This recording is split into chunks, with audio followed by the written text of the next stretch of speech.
पुढील नाम आहे सुमेधा. सुमेधा म्हणजे ज्याची बुद्धी चांगली आहे. चांगली म्हणजे काय, तर त्याची बुद्धी ही निश्चयात्मक बुद्धी आहे. त्याची मेधा म्हणजे धारणा शक्ती, ग्रहणशक्ती, प्रेरणा अत्यंत उत्तम आहे. परमात्मा कृपावंत होऊन आपल्या भक्ताला बुद्धियोग देतो.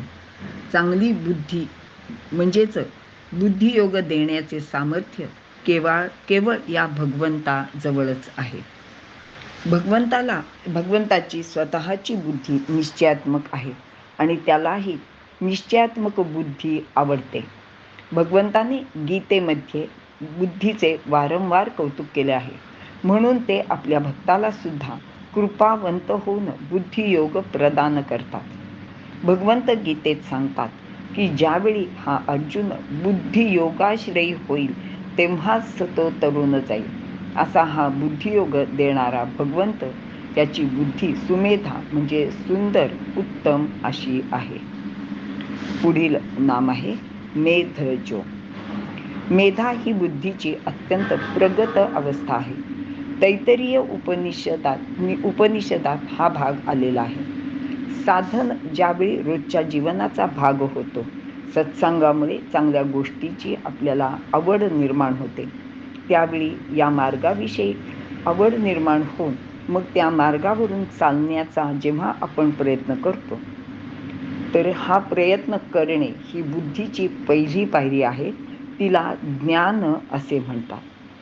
त्यानंतर मनुष्य आजूबाजूला निरीक्षण करायला लागतो. म्हणजे जेव्हा आपल्याला ज्ञान होते तेव्हा आपल्याला ह्या सगळ्या गोष्टी कळायला लागतात आणि मग त्याला असं वाटायला लागतं की आपल्यासारखे आजूबाजूला अनेक ज्ञानी आहेत, कोणी साधक आहेत, तर त्यांचे वागणे बोलणे कसे आहे नक्की.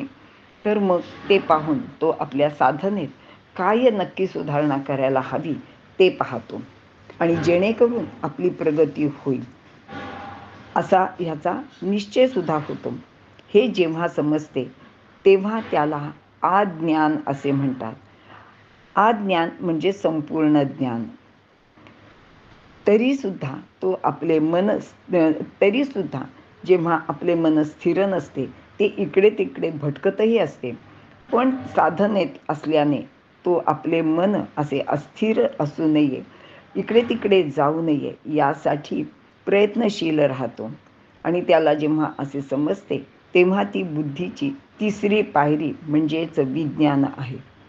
मन गेले तरी आपण नारायणापाशी दृढ राहावे असे वाटून आपण नारायणापाशी आपले मन, बुद्धी आणि चित्त हे सर्व त्याच्याशी बांधून ठेवू शकतो किंवा एकाग्र करू शकतो.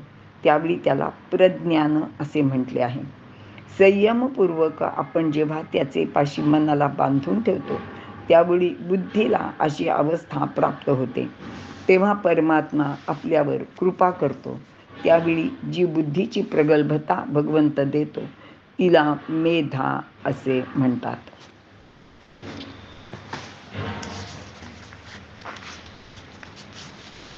पुढील नाम आहे धन्य. कृतकृत्य, कृतार्थ, ज्याची संकल्पित व आवश्यक कर्तव्ये यशस्वीरित्या पूर्णपणे पार पडलेली आहेत, असा तो स्वतः धन्य आहे. पुढील नाम आहे सत्य मेधा. परमेश्वराची मेधा म्हणजेच बुद्धी ही सत्य आहे. त्यात कोणतेही चांचल्य किंवा उणीव येत नाही. प्रगल्भ बुद्धी सत्याचे अन्वेषण म्हणजे सत्य म्हणजेच नारायण आणि त्याच्याजवळ ही बुद्धी स्थित आहे. बुद्धी आत्मया मिळे एकांती असं ज्ञानदेवानी सांगितलं आहे. आणि मग तीच साजणी रूपाने नारायणाजवळ गेली, पण ती त्यात सामावली नाही. तरी ती साजणी म्हणजे बुद्धी ही महत्त्वाची आहे, म्हणून तिला सत्य मेधा असे म्हटलेले आहे. पुढील नाम आहे धराधर. पृथ्वीचे धारण करणारा. पृथ्वीवरील सर्व भक्तांना धारण करण्यात, त्या सर्वांना धन्य करणारा असा आहे. आणि धराधर, धरा हे पृथ्वीचे नाव आहे. ते एवढ्यासाठी की ती सर्वांना धारण करते. ही सारी पृथ्वी भगवान शेषाच्या मस्तकावर आधारित आहे असे मानले जाते. शेषनागाचा आधार गेला तर पृथ्वी स्थिर राहत नाही. हा शेषनाग कोण आहे? तर असं विनोबाजी सांगतात की जणू हा काही आमचा मजूरच आहे. तो दिवसभर शरीर श्रम करून तर तऱ्हेचे उत्पादन करतो. सर्वांचा आधार जे मजूर आहेत, तोच हा शेषनाग आमचा परमदेव आहे. आपण त्याचा आदर केला पाहिजे. त्याची प्रसन्नता आपण प्राप्त करून घेतली पाहिजे. या शेषाची सहस्रमुखे मानली गेली आहेत, ज्या शक्तीमुळे दुनियेतील सर्व पदार्थ परस्परांकडे आकर्षित होतात. ती शक्ती हजारो दिशेने काम करते आणि म्हणूनच त्याला धराधर असे म्हटलेले आहे. पुढील नाम आहे तेजोवृष. तेजोवृष तेजाची वृष्टी करणारा. या भगवंताच्या बुद्धीची प्रगल्भता तेजस्वी आहे. आपल्याला मिळालेली बुद्धी जर तेजस्वी असेल तर ती केवळ त्या परमात्म्याचीच कृपा असते, हे प्रत्येकाने लक्षात ठेवावे. भगवंत तेजाचा वर्षाव करतो. त्याचा स्पर्श झाला की सर्व गोष्टी अगदी झळाळून उठतात. यापूर्वी अनेक नामातून त्याच्या तेजाचे दर्शन आपल्याला घडलेले आहे. तो आदित्य रूपाने, सूर्य रूपाने तेजाची वृष्टी करतो. पुढील नाम आहे द्युतीधर. तेज आणि कांती प्रभा धारण करणारा चंद्रांशूर भास्कर द्युती असे याचे वर्णन केले जाते. म्हणजे चंद्राबरोबर सूर्याचा पण उल्लेख केला जातो, कारण चंद्र आणि सूर्य हे त्याचे दोन डोळे आहेत. सूर्याचे तेज आणि चंद्राची शीतलता या दोन्ही गोष्टी भगवंताजवळ आहेत. यानेच सूर्याला तेज प्रदान केले आहे. तसेच द्युतीमध्ये चंद्राची शीतलता आहे.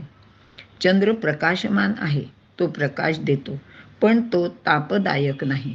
त्याचा प्रकाश नेहमी शीतलता देणारा आहे. तसेच याचे म्हणजे चंद्राच्या तेजात किंवा या भगवंताच्या तेजात निरांजनाची रमणीयता आहे. देवघरात आपण देवासमोर निरांजन लावले की त्याच्या प्रकाशात देव्हारा उजळून निघतो. ते पाहून आपले मनसुद्धा प्रसन्न होते, मनाला शांत वाटते. असा हा द्युतीधर भगवंत आहे. पुढील नाम आहे शस्त्रभूतांबर. शस्त्र धारण करणाऱ्या सर्व शूरवीर योद्ध्यांमध्ये हा श्रेष्ठ आहे.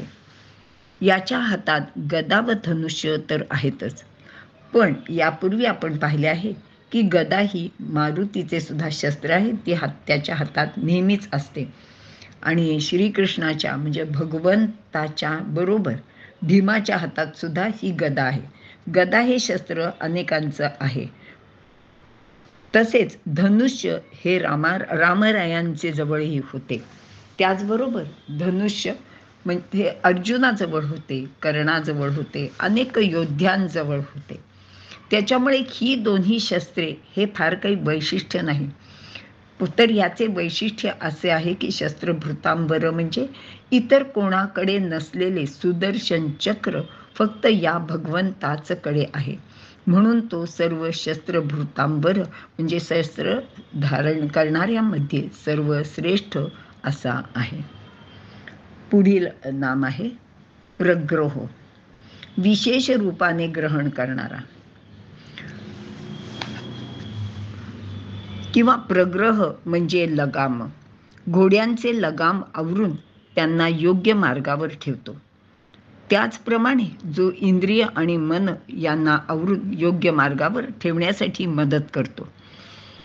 कुरुक्षेत्रावर भगवंताने अर्जुनाच्या रथाचे सारथ्य केले होते.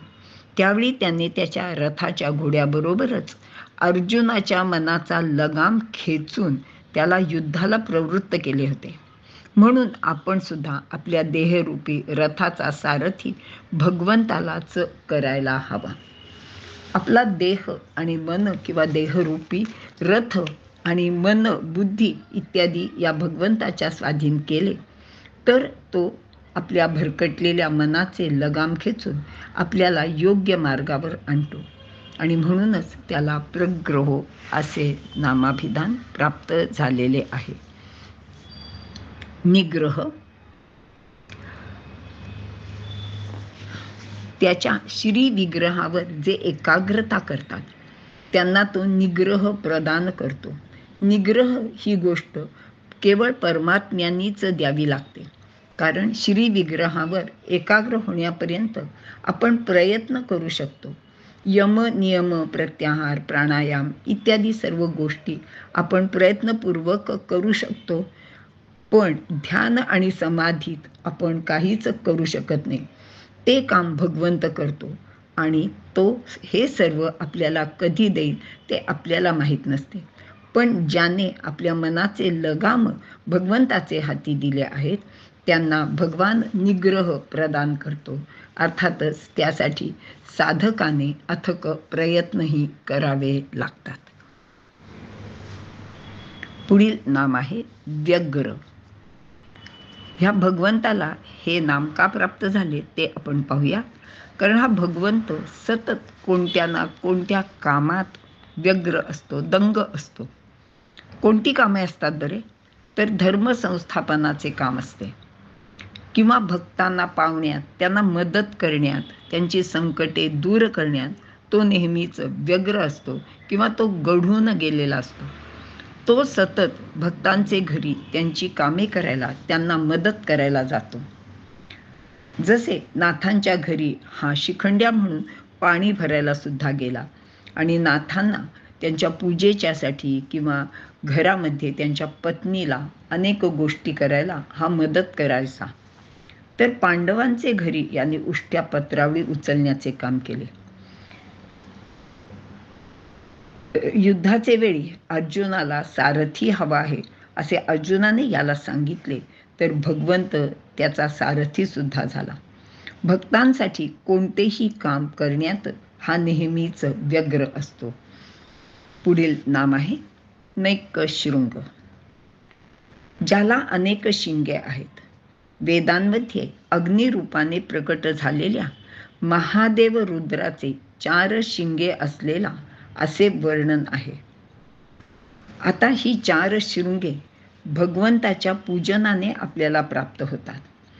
आता ही 4 शृंगे म्हणजे खरोखरची डोक्यावर असलेली शिंग नाहीत, तर ही 4 शृंग म्हणजे प्रज्ञा, बल, अन्न आणि श्रम ही आहेत आणि ती केवळ परमात्म्याच्या कृपेनेच आपल्याला प्राप्त होतात. परमात्म्याचे मुख अग्नी आहे. 4 शृंगे म्हणजे तो 4ही अंगांनी काम करतो. तो लोकांना किंवा पृथ्वीवरच्या लोकांना प्रज्ञा देतो, बल देतो, अन्न देतो आणि श्रम म्हणजे शक्ती सुद्धा देतो आणि हीच ती त्याची 4 शृंगे आहेत. पुढील नाम आहे गदाग्रज.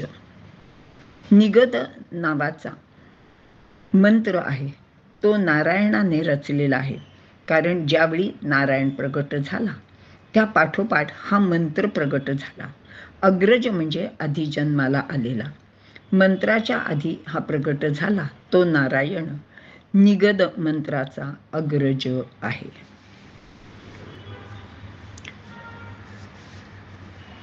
पुढील नाम आहे चतुर्मूर्ती.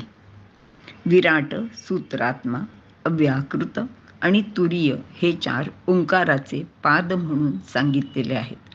या 4 पायांवर परमात्मा या विश्वाचा संपूर्ण डोलारा सांभाळतो. वर सांगितलेल्या या 4ही मूर्तींचे रूपाने तो या सर्व विश्वाचा सांभाळ करतो. पुढील नाम आहे चतुर्बाहू. नारायण जेव्हा सगुण रूपात प्रगट होतो तेव्हा त्याच्या हातात शंख, चक्र, गदा, पद्म हे धारण केलेले असते. असा हा चतुर्बाहू भगवंत आहे. पुढील नाम आहे चतुर्व्यूह. भगवंताने ब्रह्मांडाची रचना करताना 24 तत्वे सांगितली आहेत. म्हणजे 5 प्राणेंद्रिय, 5 कर्मेंद्रिय, 5 ज्ञानेंद्रिय, 5 प्राण, 5 महाभूते आणि मन, बुद्धी, चित्त, अहंकार अशी ही 24 तत्वे आहेत आणि या व्यतिरिक्त 25वे तत्व म्हणजे काळ आहे. या 25 जणातून ब्रह्मांडाची रचना केली आहे आणि या 25 जणांकडून ब्रह्मांडाचा व्याप चालवण्यासाठी त्याने 4 अधिकारीही नेमलेले आहेत. ते म्हणजे वासुदेव, संकर्षण, प्रद्युम्न आणि अनिरुद्ध. या ब्रह्मांडाची प्रतिकृती म्हणजेच आपला देह आहे. या देहाचा व्यापार चालविण्यासाठी त्याने 4 अधिकारी नेमले आहेत आणि ते म्हणजे मन, बुद्धी, चित्त आणि अहंकार. पुढील नाम आहे चतुर्गती. भगवंताच्या म्हणजे नारायणाची उपासना करणाऱ्या योग्यांना सुद्धा हा 4 गती देतो. इंद्रपद, ब्रह्मपद, मोक्षपद आणि कैवल्यपद. या 4 गतींमध्ये योग्यांना तो नेतो. शंकर भाष्य हिंदी अनुवादानुसार ब्राह्मण, क्षत्रिय, वैश्य आणि शूद्र हे 4 वर्ण, ब्रह्मचर्य, गृहस्थ, वानप्रस्थ, संन्यास हे 4 आश्रम किंवा धर्म, अर्थ, काम, मोक्ष हे 4 पुरुषार्थ, कर्म, भक्ती, योग आणि ज्ञान हे 4ही मार्ग शेवटी या भगवंताच पाशी जाऊन पोचतात. असा हा चतुर्गती भगवंत आहे.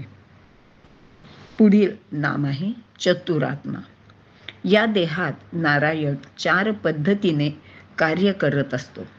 म्हणून मन, बुद्धी, चित्त, अहंकार हे अंतःकरण या चतुष्टयाने जो युक्त आहे तो चतुरात्मा.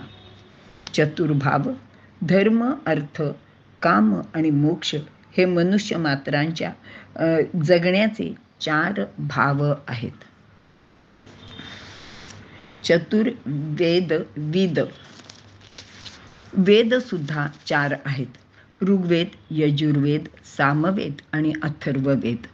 हे सर्व ज्याला यथावत ज्ञान आहेत तो चतुर्वेद विद म्हणजे 4ही वेद जाणणारा असा आहे.